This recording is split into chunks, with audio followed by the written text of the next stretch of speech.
Hi everyone! Welcome to our fourth episode of Her Data Talks. My name is Dee and I've got my co-host Jennifer with me.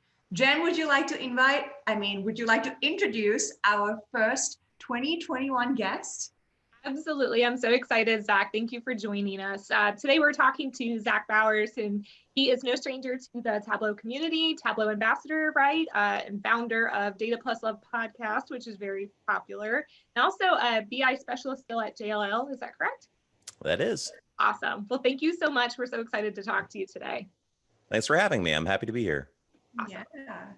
So Zach, tell us, outside of the Tableau world, who are you? We all know you within this Tableau bubble, but who is Zach Bowders outside of that?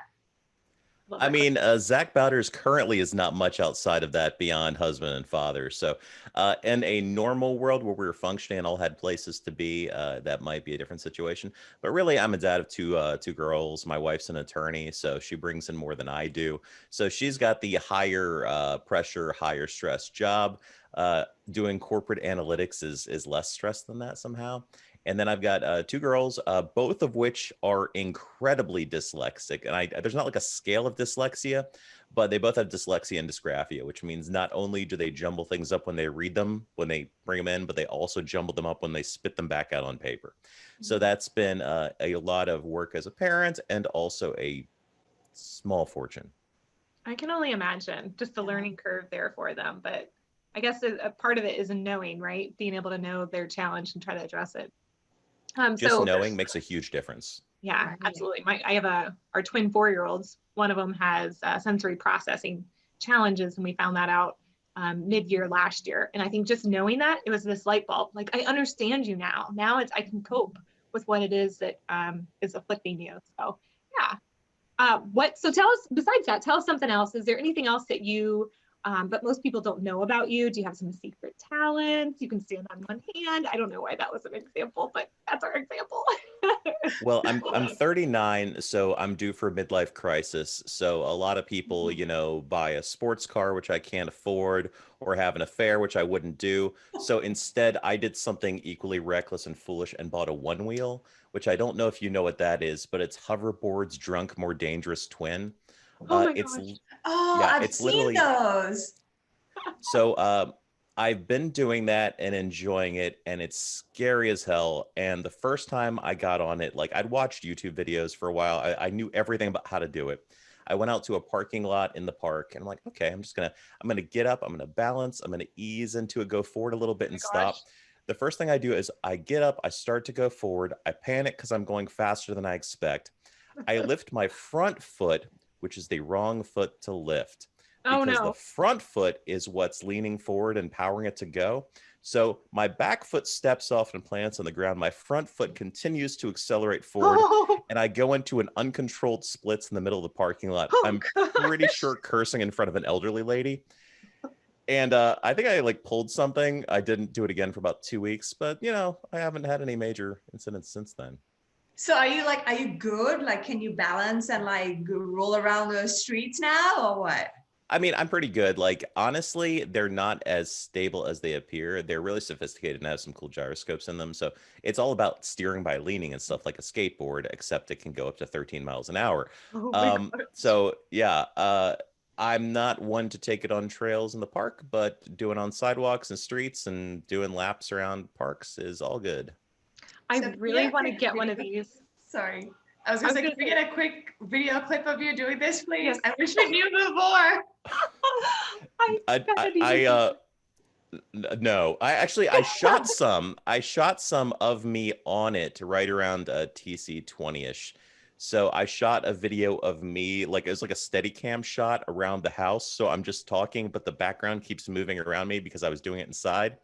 Which, I mean, you can do if you're feeling extra bold, but I wouldn't recommend it. You want something with enough place where you can crash with minimal damage to you and property. Like a padded room. You just need a padded room, it sounds like. That's the best. You should be in a padded room if you're using a one wheel. And this isn't even the big Mama Jamba one wheel, which can go for 20 miles and hit 17 miles an hour. That's just the Death Wish one wheel. This is the dipping your toe in one wheel. Oh my gosh. Now I want one. I know. I think Danushka, you and me need one, and then we have to try this together. Mhm. That sounds hilarious. It's like a Okay. suicide pact. Don't do that. Yeah. Then there was just Jeff and Kevin. Yeah. Right. You need some backups for her data, like recruited in the eventuality that one of you has a one-wheel accident, which will happen. We It's need a not a living matter of will. if. Yeah. I Yeah. have broken almost every joint in my body at some point of my life, so I'm gonna pass, Jennifer. This one's on you. Do you know how coordinated I am? Do you realize what you're saying?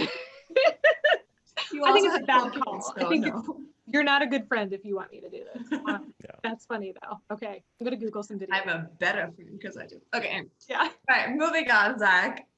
Okay, you are a Tableau ambassador, correct?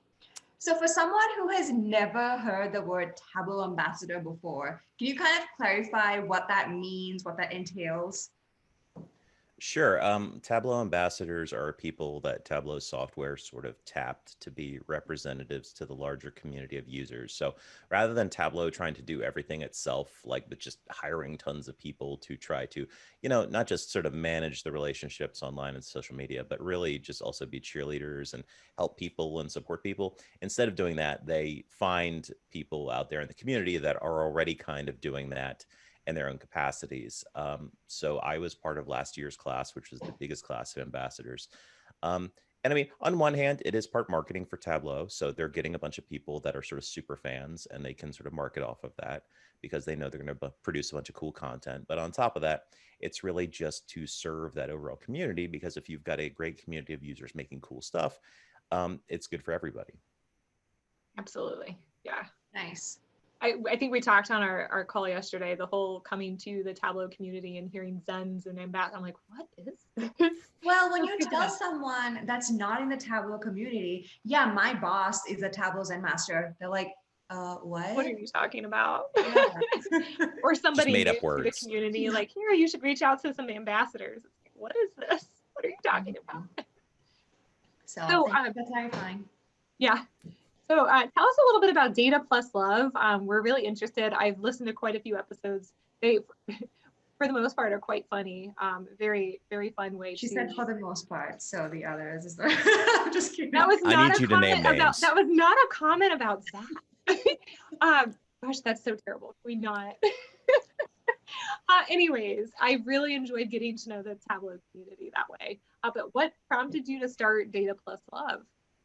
Yeah, so you've never been to the conference before, and I know Danushki has. So part of the Tableau conference and part of the feeling you come back with, I sort of correlate to almost like a summer camp high where you come back and you've got all these friends and you just had such a great experience. You're like, oh, I want to keep this going all year. And then you don't talk to anyone for like 6 months.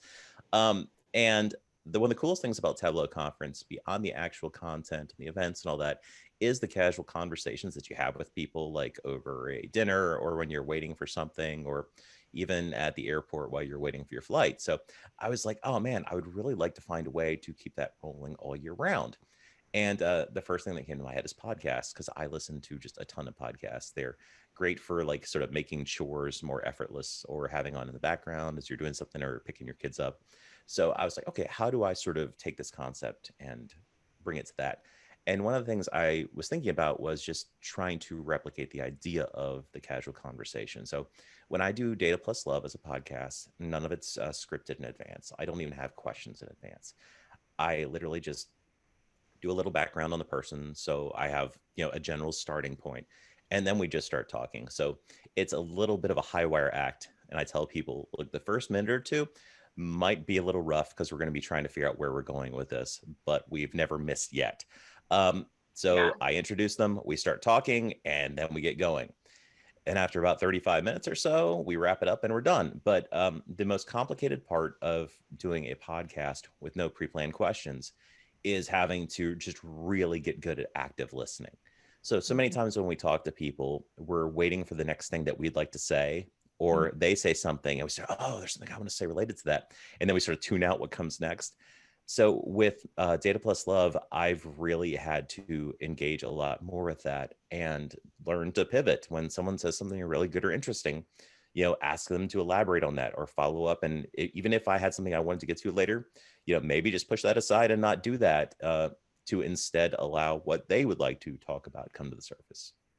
I do love that. And it does come across in your episodes, just it does feel so organic. And I think when I first started listening to a few of them, I'm like, what are they talking about? But it made it so much more fun because you just don't know from one to the next what the conversation was going to be. So, I don't even know. Yeah, I do love it.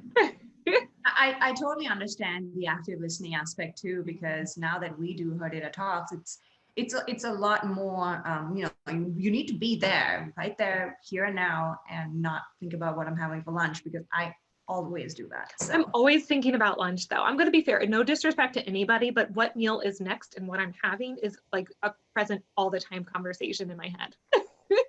I mean, it's tricky because on a normal Zoom call you might have for work, it's very rarely one-on-one unless it's with your boss directly or something like that. Oftentimes it's a group, and in a group setting, it's very easy to, do something else kind of in the background or tune out for 30 seconds or a minute. But literally when it's just you and one or two other people, there is no room for that. You just have to be fully present, which can be really tiring afterwards. You could be super fired up. I mean, there are many times when I've talked to someone on the podcast and we wrap and then we still talk for another 45 minutes afterwards because we're having such a good time and we brought up so many things that we were enjoying talking about. But yeah, it's definitely it's a thing. Yeah, it's really fun. I do love it. And I can understand the tiring part too. We were talking because we all got to meet in person. Me, Danushki, and Kevin, we got to see Jeff briefly earlier this week. And I take that for granted because we haven't been in the office like face to face with each other, and it's all been Zoom calls. And it is a different energy. And sometimes as excited as you are, because I'm kind of that extroverted introvert. And so it depends on the day. Sometimes you're really exhausted after that exchange, but it's great to be surrounded by good people, right? Totally. What a problem to have. Okay, Zach, before we let you go, we are going to do a quick rapid fire round. Are you ready? Yeah, let's do it. Okay, but to be fair, after listening, I have to clear the air first. The Ask Them Anything, where Mark was asking questions of you. Did you know those questions in advance? I saw some of them. I collected them, but I didn't really read them. So Okay. people responded to the thread and I just kind of scooped them up into a text file and sent them to Mark without really paying attention. So some of them I was peripherally aware of, but for the most part, I was like, okay, this is happening. And I had no pre-planned answers. So after that, like Inquisition, I'm down for Nothing whatever. scares you. That's what I was going to say. After hearing that, I thought, I listened to that the first time and I thought, oh my gosh, this is impressive that like he was able to answer some of these questions and so quickly. If I was me, I need a minute. I would have had some Yeah. It's more impressive we didn't have to edit any answers out. Like where I'm like, well, true. what? Yeah. I am looking forward to tonight's. Kevin let us know that Kevin kind of coming, so I'm looking forward to this. And I might be sending some questions if you're still taking any. But anyways, to put you on the spot, we only have 5, so no worries. Yes. So 5 questions, and you answer with whatever pops into your head fastest. Well, whatever first pops into your head. Ready? Are you ready for this? Sure. Okay. Okay. Question number 1. What candy bar best describes your personality and why? Heath bar, because it looks boring, but it's complex on the inside. Oh my, wow. I kind of forgot about Heath Bar, sorry. I do love Heath bars, so good answer. All right. Who is your favorite Zen master? There are allegiances there. Like you can't just put that out there. It's there's like rivalries, and I'm gonna say We're not Kevin stirring because the I'm talking to pot. Kevin tonight. Kevin is my favorite Zen master. But aren't you talking to Ken too? I'm gonna say Ken because Ken's my favorite Zen master. Okay, I love that answer. All right. Moving on. What is your go-to karaoke song?